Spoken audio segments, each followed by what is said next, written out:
আপনাদের সবাইকে শুভেচ্ছা জানাই। গতকাল থেকে আমাদের সাথে সাথে আপনারাও ব্যস্ত, আমরা পরিচ্ছন্ন কাজে ব্যস্ত, আর আপনারা সুপারভিশনে ব্যস্ত, কোথায় কি পড়লো কোথায় কি পড়লো না। তো আপনারা জানেন গতকালকে রাত্রেও বলেছিলাম যে গতকাল দুপুর থেকে আমাদের এই বর্জ্য সংগ্রহের কাজ শুরু হয়েছে।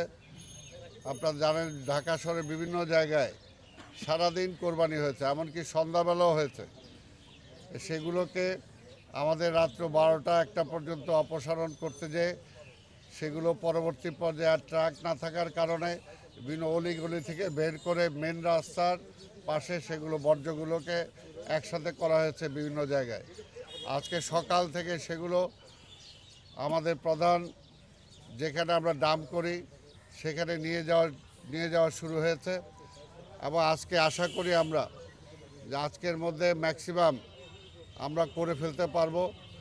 আজকে আমরা হাটগুলোর উপরে জোর দিয়েছি, পাশাপাশি রেগুলার যে সমস্ত বর্জ্য আজকেও কোরবানি হচ্ছে সেই কোরবানির বর্জ্যগুলো আমাদেরকে বিভিন্ন ওয়ার্ড থেকে বিভিন্ন থানাগুলো থেকে আমাদেরকে সংগ্রহ করতে হবে।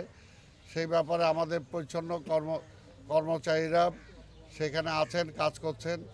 তারপরেও বিভিন্ন জায়গায় কিছু গাফিলতির কারণে আমরা কিছু কর্মীকে আমরা শোকজ করেছি।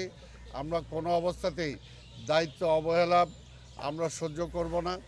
আমরা চাবো যথাসময়ে যথা কাজ, যেটা আমরা বলেছি, মাননীয় প্রধানমন্ত্রী যেটা আমাদের নির্দেশ দিয়েছেন, আমরা সেটা পালন করার জন্য চেষ্টা করব। আজকে আপনারা আসছেন, আপনাদের সবাইকে ধন্যবাদ।